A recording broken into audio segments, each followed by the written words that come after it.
Hi மக்களே, எல்லாரும் எப்படி இருக்கீங்க? நல்லா இருக்கீங்களா? இந்த வீடியோவில் நம்ம என்ன பார்க்க போறோம்னா, சமயப்புலேருந்து வீட்டு பிரார்த்தனைக்குன்னு சொல்லிட்டு கொஞ்சம் பிள்ளைங்களும் டீச்சர்ஸுமா வருவாங்க எங்கள் கோயிலில் இருந்து. அவங்களுக்கு வேண்டி தான் காலையில் உள்ள பிரேக்ஃபாஸ்ட் ரெடி ஆகிட்டு இருக்கு. ஸ்பெஷல் என்னன்னா பூரி, உருளைக்கிழங்கு, பிளாக் டீ. வாரம் வாரம் ஒவ்வொருத்தர் வீடாக ஷிஃப்ட் மாறிக்கிட்டே இருக்கும் வீட்டு பிரார்த்தனைக்கு. காலையில் 9 மணி டு 10 மணி வரைக்கும் ப்ரேயர் நடக்கும். அப்புறம் 10:15 சமயப்பு கிளாஸ் ஸ்டார்ட் ஆயிரும்.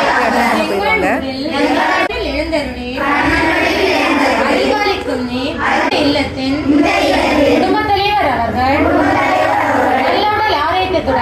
இப்போ தான் எங்கள் வீட்டில் ஃபஸ்ட் டைம் இந்த வீட்டு பிரார்த்தனை நடக்கு. நான் ஏன்னா இப்போ தான் சமயப்புக்கு போக ஆரம்பிச்சிருக்கேன். நல்லபடியாக ப்ரேயரும் முடிஞ்சிச்சு. அப்படியே சாப்பிட உட்காந்துட்டோம். இப்படி வீட்டு பிரார்த்தனைக்குன்னு வர்ற பிள்ளைங்களுக்கு வந்து கோயிலில் ஆண்டு விழா நடக்கும்போது ப்ரைஸ் கொடுப்பாங்க. அதனால சின்ன பிள்ளைங்களாம் ரொம்ப வில்லிங்காக வருவாங்க. இதுக்கு நம்ம குட்டி ஃபாலோவர்ஸும் நிறைய பேர் வீட்டுக்கு வந்திருந்தாங்க. எடுங்க என்ன எடுங்கன்னு ஒரே போஸாக இருந்துச்சு. நல்லபடியாக சிறப்பாக வீட்டு பிரார்த்தனை நடந்து முடிஞ்சிச்சு. வீடியோ உங்களுக்கு பிடிச்சிருக்கா? மறக்காம ஒரு லைக்கை தட்டி விடுங்க. அப்படியே நம்ம பேஜை ஃபாலோ பண்ணுங்க, சப்ஸ்கிரைப் பண்ணுங்க. நெக்ஸ்ட் வீடியோவில் பார்க்கலாம். டாடா, பாய்.